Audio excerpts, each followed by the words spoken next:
ना हो जाए और इस देरी को हम घातक तौर पे अपने सामने ना देखें, इसके लिए थोड़े से प्रिकॉशंस कर लें या फिर कुछ एहतियात बरतें जो रिपोर्ट इशारा करे। सभी खास हम मेहमान हमारे साथ लगातार बने हुए। तो डॉक्टर अंशुमान का रुख करते हैं। डॉक्टर अंशुमान, असल में बड़ी बड़ी बीमारियां इस तरह के कुकवेर से हमको हो सकती हैं। सर, कौन कौन सी ऐसी बीमारियां हैं जिनका होना लगभग तय माना जा रहा है अगर इस तरह के बर्तनों की अनदेखी हम नहीं करेंगे? बिल्कुल, देखिए एल्युमिनियम सबसे पहले ले लेते हैं, जो कॉमनली यूज दिल्ली में शायद कम हो, गांव में बहुत ज़्यादा है। एल्युमिनियम टॉक्सिसिटी से खास करके बच्चों में मेंटल रिटार्डेशन, मानसिक वृद्धि, ग्रोथ जितनी होनी चाहिए नहीं हो। न्यूरोलॉजिकल डैमेज, मतलब जिसमें इंसान की मेमोरी गड़बड़ हो सकती है, चलने में लड़खड़ाहट, पाँव का कांपना, इस तरह की टॉक्सिसिटी एल्युमिनियम की होती है। नॉन स्टिक बर्तन में जो प्ली दिया जा रहा है आपको कि तेल कम लगेगा तो मोटापा कम होगा, ये ओबेसोजेन है, मैंने बता दिया। तेल आप नहीं भी खाएंगे लेकिन मोटापा बढ़ाता जाएगा, एक रोटी भी खाएंगे तो भी मोटापा, तो ये इसमें बर्तन में है।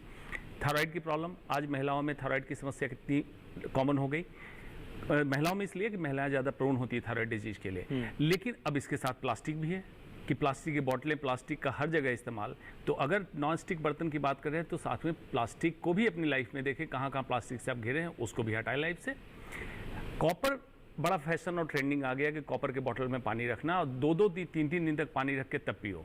अच्छा, कॉपर लीच करता है पानी में और लिवर टॉक्सिसिटी कराता है एक परमिसिबल लिमिट से ऊपर।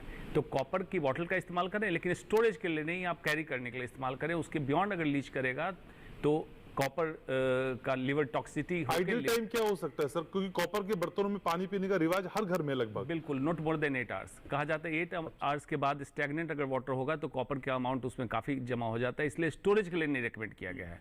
आप कैरी कीजिए, पी के उसको क्लीन कर दीजिए। हर समय कॉपर की बोतल को ओपन करके रखिए ताकि उसमें पानी जमा न रहे, ड्राई हो जाए, अगले दिन फिर आप भर के ले जा सकते हैं क्लीन करने के बाद। पीतल से स्लाइट लीच होता है अगर एसिडिक खाना बनाना है, जैसे सांभर, कड़ी, जिसमें एसिडिक एलिमेंट हो, खट्टा हो, ये पीतल के बर्तन में नहीं बनाना है। लोहे को सेफ माना गया अगर कोई कोटिंग ना हो, और ग्रेनाइट, जो पत्थर राजस्थान से काफ़ी बर्तन आते हैं आजकल ग्रेनाइट के, विदाउट कोटिंग। अब ग्रेनाइट में कोटिंग में न चल जाएं, ये ठीक है।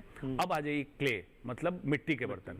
मिट्टी के बर्तन वही लीजिए जो वाकई मिट्टी का बर्तन दिखे, मतलब रस्टिक लुक हो, लगे कि कुछ गंदा मटमैला सा बर्तन है, मिट्टी से पकाया हुआ है, बहुत चमकीला, बहुत लाल हो, तो उसमें मान लीजिए लेड ऑक्साइड है। लेड ऑक्साइड का कलर लाल होता है, लेकिन कैसे आप पहचानेंगे? आप सोच रहे होंगे पका के लाल किया गया हो, इस बर्तन को गैस पे चढ़ा सकते हैं, गैस पे भी मिट्टी का बर्तन चढ़ता है। अगर इसका कलर पीलापन होने लगे तो मतलब लेड ऑक्साइड है, क्योंकि हीट के बाद लेड ऑक्साइड पीला हो जाएगा, वापस जब ये ठंडा होगा फिर से लाल हो जाएगा। तो इस बर्तन का इस्तेमाल नहीं करना। तो हर मिट्टी का बर्तन सेफ नहीं है, ये मैसेज भी यहाँ से जाना चाहिए। एग्जैक्टली, हर मिट्टी का बर्तन सेफ नहीं है। दूसरा, जहां मिट्टी ऐसी उपलब्ध नहीं है जिससे मिट्टी का बर्तन बनाया, अगर वहां से मिट्टी का बर्तन बनाया जा रहा है, उसमें इंप्योरिटीज होगी जिसमें कैडमियम, मरकरी और लेड नॉर्मली मिट्टी में उपलब्ध है। ये आपके खाने में लीच करेगा। इसलिए मिट्टी का बर्तन भी आपको पता है कहाँ कहाँ जो कुम्हार ट्रेडिशनली बना रहे हैं वहां से मिट्टी का बर्तन ले। इन सब प्रिकॉशन को आप करें। प्लास्टिक घर से आउट, चाहे माइक्रोवेव हो, चाहे फ्रिज हो, चाहे स्टोरेज हो। वाटर बॉटल आउट, चाहे गाड़ी में हो, चाहे कैरी करने के लिए हो। इन चीज़ों का थोड़ा थोड़ा ध्यान करें, ये आपको डैमेज कर रहा है। जो बीमारियां मैंने बताई, उस बीमारियों के स्टैब्लिश हो गया, उन बीमारियों को भी बता ही नहीं रहा हूं जिसका स्टैब्लिश नहीं हुआ। जो स्टैब्लिश हो चुका है उसी की बात कर। लेकिन सर, एल्यूमिनियम के बर्तनों का तो हमने देखा है गांव में लंबे समय से इस्तेमाल हो रहा है। ये बीमारियों का अब अचानक से आना, क्या इसके पीछे की कोई खास वजह है? क्योंकि ये बर्तन तो बहुत पहले से, नॉन स्टिक चाहे अभी इस्तेमाल हो रहा हो, लेकिन एल्यूमिनियम तो बहुत पहले से इस्तेमाल में आ रहा है सर। जागरूकता की कमी थी। 30 साल से ऊपर इसकी रिपोर्ट को आए हुए हो गया कि एल्युमिनियम टॉक्सिसिटी ब्रेन नर्व्स को किस तरह से इंजरी कर रहा है। और इंडिया में ही एल्युमिनियम का इतना इस्तेमाल हो रहा है, गांव में खास करके, 2 कारण हैं। एक, लाइट वेट है, तो बड़ा तवेला, बड़ा कढ़ाई भी ले के आप उसको आराम से उठा सकते हैं। दूसरा, देखते होंगे एल्युमिनियम का बर्तन थोड़े दिन में पतला हो जाता है, या छेद हो जाता है, या फट जाता है। ये कहाँ गया एल्युमिनियम? कभी सोचा आपने?